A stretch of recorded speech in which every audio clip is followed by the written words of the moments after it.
Tout de suite, il n'a rien à voir avec M. Sarkozy, c'est totalement différent. Alors, qu'est-ce que Sareco? Sareco, le premier réseau multiplateforme d'information et d'achat destiné aux acteurs agroalimentaires au Sénégal et dans la sous-région. Alors, ces acteurs, on les connaît.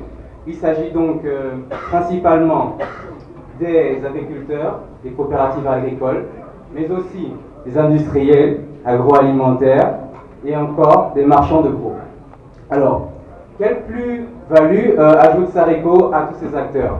Concernant les industriels de l'agroalimentaire, nous leur offrons la possibilité d'obtenir un service qui leur donneront des alertes personnalisées dès qu'un producteur agroalimentaire mettra en ligne sur notre plateforme le produit qui intéresse leur activité principale.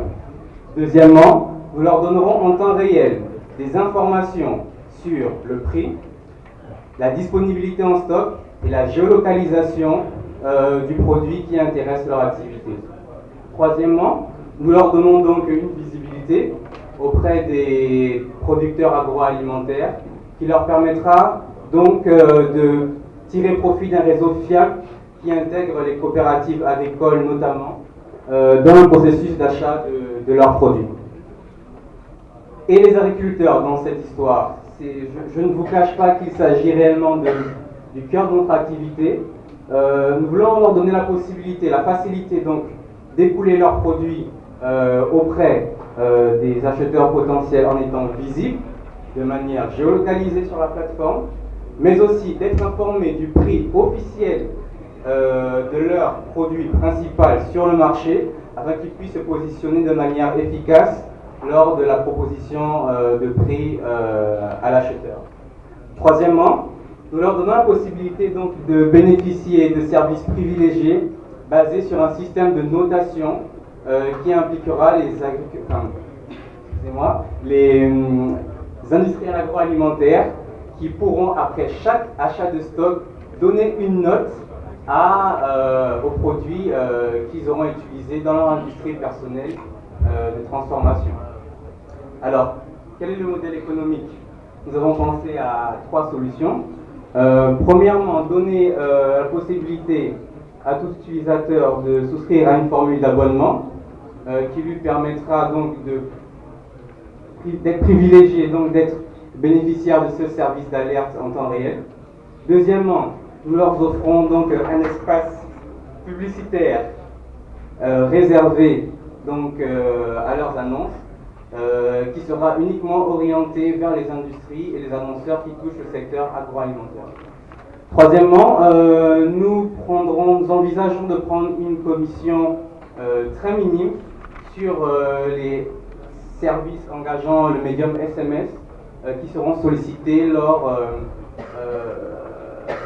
de l'activité principale des agriculteurs et des industries agroalimentaires. Alors, selon nos financiers, ils estiment que nous pourrons être rentables dès la 3e année et que nous aurons uniquement besoin d'un budget minimum de 900 000 francs pour démarrer nos activités.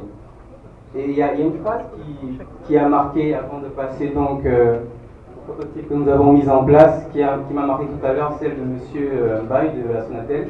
Il a dit la vertu fait progresser l'économie. Et c'est pour cette raison que nous avons décidé de proposer le service gratuitement aux agriculteurs pour une phase de 1 an. Alors, pour revenir à l'application en elle-même, il s'agit ici donc du médium web mobile. Je parlais donc d'un réseau multiplateforme. Vous me direz oui, mais le web mobile, les agriculteurs ne l'utilisent pas, ils sont très peu à avoir des smartphones. S'il est vrai que la pénétration du web mobile est de 180% de l'année, pour l'année passée, nous leur donnons une possibilité d'être visible sur les marchés extérieurs. Deuxièmement, vous pouvez avoir par exemple ici une vue sur le market en ligne, avec la possibilité donc d'avoir les prix donc, actuels et aussi la disponibilité par stock des produits agroalimentaires. Voilà. Et dans le dernier prototype. reculé, donc nous allons passer aux questions.